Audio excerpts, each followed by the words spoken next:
Praise lord అండి. అందరికీ వందనాలు. అందరూ బాగున్నారు కదండి.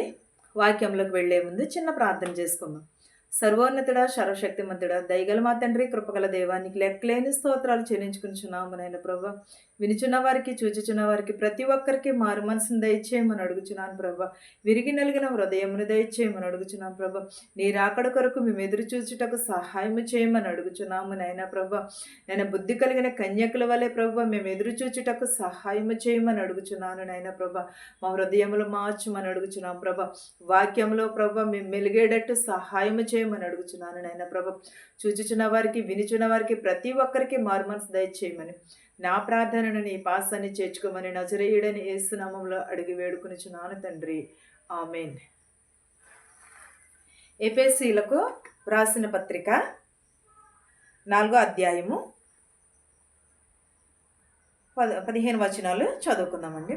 కాబట్టి మీరు సమాధానమును బంధము చేత ఆత్మ కలిగించు ఐశ్వర్యము కాపాడుకునుట యందు శ్రద్ధ కలిగిన వారై ప్రేమతో ఒకరినొకడు సహించుచు ఎలాగుండమని అంటున్నారంటే, కాబట్టి మీరు సమాధానమును బంధము చేత ఆత్మ కలిగి ఐశ్వర్యమును కాపాడుకునుట యందు శ్రద్ధ కలిగి ఉండమనండి. ఐశ్వర్యం అంటే డబ్బు అంటారా, ధనం అంటారా, ఏంటది ఐశ్వర్యం అంటే? ఐశ్వర్యమును కాపాడుకునుట యందు శ్రద్ధ కలిగి ఉండిన వారై ప్రేమతో ఒకరినొకడు సహించుకునుడి అని అన్నాడు. ఐశ్వర్యం అంటే మనకు డబ్బు ధనము కాదు, దేవుడిచ్చే ఐశ్వర్యమును మనము కాపాడుకోమని అన్నాడు. ఒకరితో ఒకరిని ప్రేమ కలిగి ఉండమని అంటున్నాడు దేవుడు. మనం ప్రేమ కలిగి ఉంటున్నామా? మన సహోదరులతో, మన తోటివారితో ప్రేమ కలిగి ఉండమని అంటున్నామా? ఎన్నో వాక్యాలు వింటున్నాము, ఎన్నో వాక్యాలు బోధిస్తున్నాం. ఒక్కసారి మనలను మనం పరిశీలన చేసుకుంటున్నామా? ఎప్పుడైనా సరే గ్రహించారా? మీరు పిలువబడిన పిలుపునకు తగినట్లుగా దీర్ఘశాంతముతో కూడిన పరిపూర్ణ వినయముతో సాత్వికముతోనూ నడుచుకునవలెనని ప్రభువును బట్టి ఖైదీనైన నేను మిమ్మును బతిమాలు కొనుచుంటున్నాను. ఏమని అన్నాడు? మీరు పిలువబడిన పిలుపునకు తగినట్లుగా దీర్ఘశాంతముతోనూ సంపూర్ణముతోనూ సాత్వికముతోనూ నడుచుకునిచుంటున్నారా? మీరు ఎలా నడుచుకునిచుంటున్నారు? ప్రభువును బట్టి ఖైదీనైన మిమ్మును నేను బ్రతిమాలుకొనిచుంటున్నాను అని అంటున్నాడు పౌలు ప్రసంగం చేసినప్పుడు ఇదే విధంగా వారికి బోధిస్తూ ఉంటున్నాడు. ప్రభువును బట్టి ఖైదీనైన మిమ్మలను నేను బ్రతిమాలుకొనిచుంటున్నాను. సాత్వికమైన మనస్సు కలిగి ఉండండి, దేన మనస్సును కలిగి ఉండమని బ్రతిమాలుకుంటున్నాను. సంపూర్ణ వివేకముతో మీరు ఉండుడి. శరీరము ఒక్కటే, ఆత్మయు ఒక్కడే. ఆ ప్రకారమే మీ పిలుపు విషయమై ఒక్కటై నిరీక్షణ కలుగుటకు పిలువబడితిరి. ప్రభువు ఒక్కడే, విశ్వాసము ఒక్కటే, బాప్తిసము ఒక్కటే, అందరికీ తండ్రి అయిన దేవుడు ఒక్కడే. ఆయన అందరికీ పైగా ఉన్నవాడే, అందరిలోనూ వ్యాపించి అందరిలో ఉన్నవాడు. ఏమని అన్నాడు? శరీరము ఒక్కటే, ఆత్మయు ఒక్కటే, ప్రభువు కూడా ఒక్కడే. ప్రభు అని యేసుక్రీస్తు వారు కూడా ఒకటే, విశ్వాసము కూడా ఒక్కటే ఉన్నది, బాప్తిసము కూడా ఒకటే. చాలామంది ఏం చేస్తారంటే బాప్తిసము ఓరికే తీసేసుకుంటూ ఉంటారు. బాప్తిసం ఎప్పుడు తీసుకోవాలని అంటున్నాడు? ఒకేసారి తీసుకోమని అంటున్నాడు. ఇక్కడ దేవుడు ఏమని చెప్తున్నాడు? దేవుడు కూడా ఒక్కడే అని అంటున్నాడు. బాప్తిసము కూడా ఒక్కటే ఉన్నది అని అంటున్నాడు. అందరికీ తండ్రి కూడా ఒక్కడే, అది మన ప్రభు అయిన యేసుక్రీస్తు వారు మాత్రమే. దేవుడు ఒక్కడే. మనము బాప్తిసం ఎన్నిసార్లు తీసుకోవాలి? చాలామంది నేను మారిపోయానని ఒకసారి తీసుకుంటారు, దేవుడు నన్ను ఎన్నుకున్నాడని ఒకసారి తీసుకుంటారు, పెళ్ళికి ఒకసారి తీసుకుంటారు బాప్తిసం. అన్నిసార్లు తీసుకుంటే బాప్తిసం అవుతుంది అంటారా? ఒక్కసారి ఆలోచించండి మీరు. మనం నీ మాటలు నా మాటలు కాదు కదా, దేవుని వాక్యం కదా ఇది. ఏమని అంటున్నారు? ఒకేసారి బాప్తిసము, ఒకే దేవుడు, ఒకే వాక్యము, ఒకే విశ్వాసము. అన్ని లేవు కదా. చాలా నాకు పెళ్ళికి తీసుకున్నాను బాప్తిసం. నేను తీసుకుంటే నాకు అప్పుడు దేవుడు అంటే ఏంటో తెలీదు, వాక్యం అంటే ఏమిటో తెలియదు. అయినా సరే ప్రకటన సీట్ చదవాలని బాప్తిసం ఇచ్చేశారు. కానీ నేను దేవుడు అంటే ఏంటో తెలుసుకున్న తర్వాత చాలా బాధపడుతూ ఉంటాను. అయ్యో, నేను అప్పుడు బాప్తిసం ఎందుకని తీసుకున్నాను. నేను ఇప్పుడు దేవుడు నన్ను ఎన్నుకున్న తర్వాత, నాకు మారు మనసు కలిగిన తరువాత నేను బైబిల్ ట్రైనింగ్‌కి వెళ్తుంటే ఒక పాస్టర్ గారు అన్నారు. నేను ఇలాగే బాప్తిసం కోసం చెప్తుంటే అప్పుడు అన్నాను, పాస్టర్ గారు నేను అప్పుడు తీసుకున్నందుకు ఇప్పుడు నేను చాలా ఫీల్ అవుతున్నానండి. అప్పుడైతే పెద్దవాళ్ళు కదా ఇచ్చేశారు ప్రకటన చీటీ చదవనని అని అన్నాను. ఇప్పుడైతే నాకు దేవుని వాక్యం తెలుసు. దేవుడు నన్ను ఎన్నుకున్నాడు కాబట్టి ఇప్పుడు తీసుకుంటే బాగుండును కదంట. అమ్మ తీసుకోవచ్చమ్మా ఇప్పుడు అని అన్నారు. అన్నిసార్లు తీసుకుంటే బాప్తిసం అవ్వదు కదా పాస్టర్ గారు అని అన్నాను. అన్నిసార్లు కూడా తీసుకోకూడదు కదా, ఒకేసారి తీసుకోవాలి. ఒకే దేవుడు, ఒకే విశ్వాసము, ఒకే ఆత్మ, ఒకే శరీరము. మన ప్రభు అయిన యేసుక్రీస్తు వారు కూడా ఒక్కరే, ఒక్కటినే కలిగి ఉండమని అంటున్నాడు. అందరికంటే తండ్రి అయిన వాడు కూడా ఒక్కడే, అందరి పైగా ఉన్నవాడు కూడా ఒక్కడే, అందరిలోని వ్యాపించిన వాడు కూడా ఒక్కడే, అందరిలోని ఉన్నవాడు కూడా ఒకే దేవుడు. అయితే మనలో ప్రతివానికి క్రీస్తు అనుగ్రహించు వరము యొక్క పరిమాణము చొప్పున కృప ఇవ్వబడిను. ఎలాగో దేవుడు అనుగ్రహించే ప్రతి క్రియలను వరముగా మనము ప్రణాపము చేయించుకోవాలని అంటున్నాడు. కృపయు ఇప్పుడే కలిగినని అంటున్నాడు. ఎప్పుడు మనకు అనుగ్రహించినప్పుడు పరిమాణము చొప్పున కృపయు ఇప్పుడే అని అంటున్నాడు. అందుచేత ఆయన ఆరోహణమైనప్పుడు చేరను చెరగా పట్టుకుని పోయి మనుషులకు ఈవులను అనుగ్రహించేనని చెప్పబడి ఉన్నది. ఏంటది? అందుచేత ఆరోహణమైనప్పుడు దేవుడు లేచినప్పుడు చెరను పట్టబడి ఉన్నది, ఆరోహణమైనప్పుడు ఇలాగ చెప్పుచున్నాడు, ఇలాగ అనుగ్రహింపబడి ఉన్నదని చెప్పుచున్నాడు.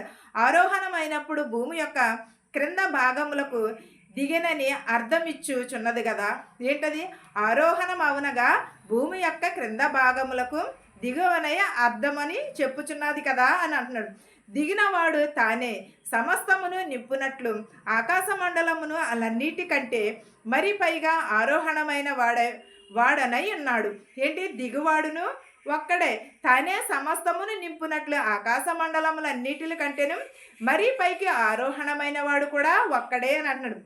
ఆరోహణమైన వాడు కూడా ఒక్కడే అని అంటున్నాడు. కానీ మనం అనేకమైన దేవుళ్ళను తండ్రి, కుమార, పరిశుద్ధాత్మ దేవుడు కూడా ఒక్కడే.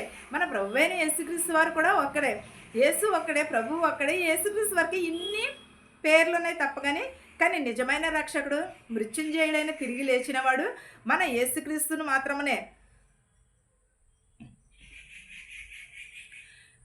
ఆరోహణమైనదని దిగువాడును ఆయన ఎవరు? దిగువాడు కూడా మన యేసుక్రీస్తే. సమస్తమును నింపునట్లు ఆకాశమును మందసము మనమందరమును కూడా విశ్వాసములోను దేవుని కుమారుని గురించి జ్ఞానము విషయములోను ఏకత్వము పొంది సంపూర్ణ పురుషుల మగు వరకు, అనగా క్రీస్తునకు కలిగిన సంపూర్ణతకు సమస్తమైన సంపూర్ణత గలవారు అగు వరకు ఆయన ఎలాగూ నియమించానని మనము పురుషుని కానీ స్త్రీని కానీ ఒకే రకంగానే నిర్మించి ఉన్నాడు. అందరినీ కూడా మట్టితోటే చేసినాడు, తన ప్రాణమును పోసి ఉన్నాడు.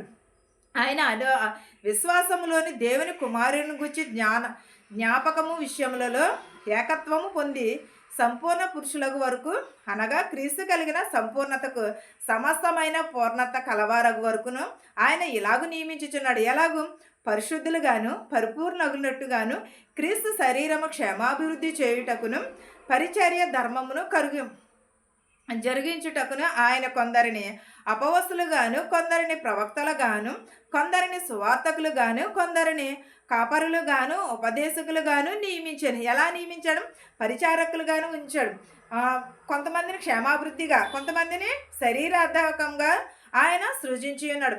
ప్రవక్తలను, సువార్తలను కూడా ప్రకటించి ఉన్నాడు. కాపరులను కూడా ఆయన చేసి ఉన్నాడు. ఉపదేశకములు అనగా దేవుని సువార్తను బోధించడం. అందువలన మనం ఇక మీదట పసిపిల్లలమై ఉండి మనుషుల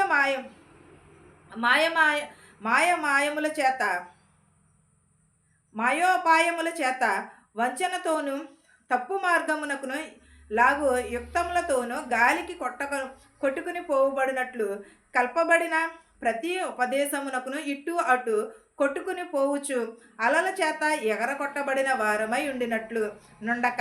ఎలాగ ఉండవద్దని అంటున్నాడు?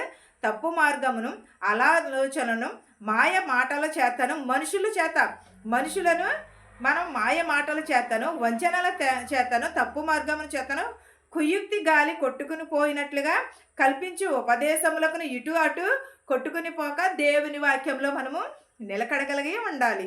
దేవునిని మనము నీ స్థిరత్వముగా మనం పసివి పిల్లల వలె దేవుని ఎదుట ఉండమని అంటున్నాడు. 15వ అధ్యాయం అండి. ప్రేమ కలిగి సత్యమును చెప్పుదురు. క్రీస్తు వలె ఉండుటకు మనల్ని విషయంలో ఎదుగుదుము. ఎలాగూ? ప్రేమ కలిగి సత్యము చెప్పుటకు క్రీస్తు వలె ఉండుటకు మనల్ని మనము ఎదుగుచున్నాం. క్రీస్తులో మనం ఎదగాలంటే ఎన్నో శోధనలు వస్తూ ఉంటాయి. ఇవి రోజు చెప్పుకుంటున్నవి, రోజు వింటున్నవే, కానీ ఎవరిని కూడా పట్టించుకోము. ఎందుకంటే దేవుడు నాకు కాపుదల ఉన్నది, దేవుని కృతజ్ఞత నాకు ఉన్నది. తప్పు మార్గం నుండి దేవుడు విడిపిస్తాడు, నేను సత్యమైన మార్గంలో నడిపిస్తాడనే నమ్మకము, నమ్మి వారికి సమస్తమును కూడా సాధ్యమని చెప్పుచున్నాడు. ఆయన ఏమై ఉన్నాడు? మనకి శిరస్సు అయి ఉన్నాడు. ఆయన నుండి మనము సర్వ శరీరమును చక్కగా అమర్చుకొనబడిన తనలో తానున్న ప్రతి అవయవమును తన పరిమాణము చొప్పున పనిచేయుచుండగా ప్రతి కీలు వలన కలిగిన బలము చేత అతుకబడిన ప్రేమయందు తనకు క్షేమాభివృద్ధి కలిగినట్లు శరీరమునకును అభివృద్ధి కలిగజేసి ఉన్నది. ఏమి కలిగజేసి ఉన్నది? ఆయన మనకు శిరస్సై ఉన్నాడు. ఆయన సర్వ శరీరము చక్కగా అమర్చబడి ఉన్నది. తనలో తాను ప్రతి అవయవమును కూడా పరిమాణముగా చొప్పున పనిచేయుచుండగా ప్రతి కీడుకును కలిగిన బలము చేత మనము అతుకబడి ఉన్నాము. ప్రేమయందు క్షేమాభివృద్ధి కలిగి ఉన్నాము. మన శరీర అభివృద్ధి కలిగి ఉన్నాము. మనం దేవునిలో ఉంటే మనకి ఇవన్నీ కూడా సాధ్యమును అవుతాయి. మనకి చాలా శోధనలు వస్తాయి, వేదనలు వస్తాయి, అనేకమైనవి వస్తుంటాయి. మనం బాగున్నంతసేపు దేవుడు గుర్తొస్తాడంటారా? మనకి గుర్తుకు రాడు కదా. మనకి ఎప్పుడు గుర్తొస్తాడు? బాగోలేనప్పుడు, మన బిడ్డలకి బాగోలేనప్పుడు, మన భర్తకి బాగోలేనప్పుడు, మన ఇంట్లో ఏదన్నా శ్రమ కలిగినప్పుడు. ఆ శ్రమను ఓదార్చడానికి రారు, కానీ ఆ శ్రమని పొడవటానికి మాత్రము అందరూ చుట్టాలే, అందరూ బంధువులే, మనకి అందరూ స్నేహితులే. ఎప్పుడు మనకి శోధన వచ్చినప్పుడు ఎత్తి పొడవటానికి, అసూయ మాటలు అనడానికి వాళ్ళందరూ కూడా మనకి అప్పుడు వస్తారు. మనము బాగుంటే ఓచుకోలేక వారు మన దగ్గరికి కూడా రారు. మనం ఎప్పుడైతే మనము బాధ కలిగి ఉంటామో అప్పుడు సూటిపోటి మాటలతో గుచ్చి అంటూ ఉంటారు. కానీ ఈరోజు వాళ్ళకు వచ్చిందే రేపు పొద్దున మన ఇంట్లో జరగచ్చేమో అని ఎవరును కూడా జ్ఞానమును కలిగి ఉండరు. కానీ వారందరికీ కూడా దేవుడు శిక్ష విధిస్తూ ఉంటాడు. ఒకరోజు ప్రతి ఒక్కరికి ఉంటుంది. ఒకవేళ నేను ఎక్కడుండి మాట్లాడొచ్చేమో, కానీ దేవునికి నేను ప్రతిదీ కూడా లెక్క అప్పగించుకోవాలి. ఏం చేసినా, ఎలా చేసినా. దేవుని వాక్యము రెండంచుల ఖడ్గము వంటిది. ఎటు చూసినా సరే పదును కలిగిన వాక్యము. ఆ వాక్యము బోధించినప్పుడు సరిగానే ఉండాలి మనం. కానీ మన ప్రవర్తన మనల్ని కూడా సరి చేసుకోకపోతే దేవుడు శిక్ష విధిస్తూ ఉంటాడు. ప్రతి ఒక్కరు ఏమని అంటారండి? శోధన కలిగినప్పుడే దేవుని ప్రార్థిస్తారు. కాదు, శోధనలో, వేదనలు ఏ నిమిషమైనా సరే, ఎప్పుడైనా సరే మనము దేవునిని స్తుతించాలి, దేవునిని ఆరాధించాలి. దేవునిని ఎప్పుడు కూడా విడిచిపెట్టకూడదు. ప్రార్థన జీవితంని ఎప్పుడును కూడా విడిచిపెట్టకూడదు. కొన్ని శోధనలు వస్తాయి, కానీ దేవుడు పట్టుకున్నాడు. నిజంగా దేవుడు చేసే కార్యములు కంటికి కనపడవు, చెవిటికి వినపడవు, హృదయానికి గోచరించవు. ఇవన్నీ కూడా ఎలా వస్తాయి? దేవుని వల్లనే వస్తాయి. దేవుడే మనలను కాచి కాపాడుతూ ఉంటాడు. మనం ఎప్పుడును కూడా విసుగుపోకూడదు. ఎప్పుడూ కూడా దేవుని వాక్యమునకు మనము లోబడి ఉండాలి. ఏమని అంటున్నాడంటే, ఆయన మనకు శిరస్సు అయి ఉన్నాడు, శరీరం అయి ఉన్నాడు. కీడు కలిగిన కడే మనము ప్రేమతో ఉంటే మనకి క్షేమాభివృద్ధి కలుగుతుందని అన్నాడు. శరీర అభివృద్ధి కలుగుచున్నదని అంటున్నాడు. మనము ఎప్పుడూ కూడా ఎలా ఉండాలి? దేవుడు ఒక్కడే, దేవుడు యేసుక్రీస్తు వారు ఒక్కరే అని మనం ఎరిగి ఉండాలి. దేవుని మందిరంలోనూ కూడా మనము చాలా జాగ్రత్తగా ఉండాలి. ఈ వాక్యము మీకును మాకును మనందరికీ కూడా తోడయ్యుండును గాక. ఆమేన్. ప్రార్థించుకుందాం. సర్వోన్నతుడా, సర్వశక్తిమంతుడా, కృపగల దేవా, నీకు లెక్కలేని స్తోత్రాలు నాయన ప్రభువా, నీకు వందనాలు. విరిగి నలిగిన హృదయంను దయచే ప్రభువా, మాకు మారు మనసు దయచే ప్రభువా, చూచుచున్న వారికి, వినుచున్న వారికి, ప్రతి ఒక్కరికి ప్రభువా రక్షణ దయచే ప్రభువా, వినుట వలన మాకు విశ్వాసం కలుగుటకు సహాయం చేయమని అడుగుచున్నాం ప్రభు. ప్రతి ఒక్కరి కుటుంబంలో శాంతిని, సమాధానం దయచేయమని అడుగుచున్నాం ప్రభు. శత్రువులు, మిత్రులు దీవించినాను ప్రభు. ధనికులనేమి, భేదాలనేమి దీవించమని అడుగుచున్నాను ప్రభు. నైనా హాస్పిటల్లో ఉన్నారు ప్రభు, వారిని స్వస్థపరచు ప్రభు. పక్షవాతంతో ఉన్నారు ప్రభు, క్యాన్సర్తో బాధపడుచున్నారు ప్రభు, వారిని కూడా స్వస్థపరచమని అడుగుచున్నాను ప్రభు. ప్రతి ఒక్కరి హృదయంలో మనసులను మార్చమని అడుగుచున్నాను నాయన ప్రభు. గర్భిణీ స్త్రీలకు సులువైన కనుక దయచేయమని అడుగుచున్నాను ప్రభు. నాయన ప్రభు, పిల్లలు లేని వారు పిల్లలు దయచేయమని అడుగుతున్నాం ప్రభా. వాహనముల కోసం ఎదురు చూస్తున్నారు బిజినెస్ల కోసం ఎదురు చూస్తున్న వారికి సహాయం చేయం ప్రభా. ఇతర దేశంలో ఉన్న వారికి శక్తిని బలమును దయచేయమని అడుగుతున్నాను నాయన ప్రభా. నాయన మెడికల్కి వెళ్ళిచుండగా పీసీస్కి వెళ్ళిచుండగా మీరే ఉండి నడిపించమని అడుగుచున్నాను నాయన ప్రభా. నేను ప్రతి ఒక్కరిని దీవించమని అడుగుచున్నాను నాయన ప్రభు. వచ్చున్న వారిని వెలుచున్న వారిని కూడా దీవించమని అడుగుచున్నాం ప్రభా. మా శత్రువుని మిత్రువుని దీవించమని అడుగుచున్నాం ప్రభా. యవనస్తులని ఎవరిని దీవించమని అడుగుచున్నాం ప్రభా. వృద్ధాప్యంలో ఉన్నవారిని, నడివయసులో ఉన్నవారిని దీవించమని అడుగుచున్నాను నాయన ప్రభు.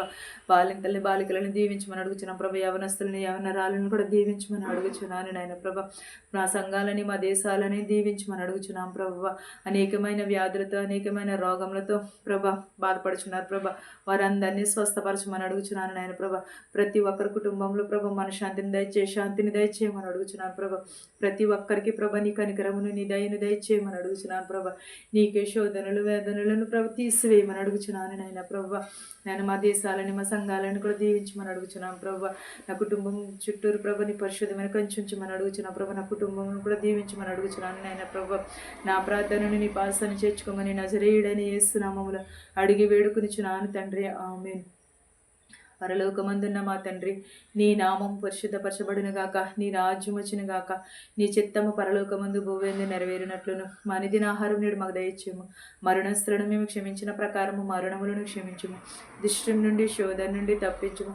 రాజ్యమును శక్తియు మహిమయు నిరంతరము నీవై ఉన్నావు మా తండ్రి. ఆమేన్.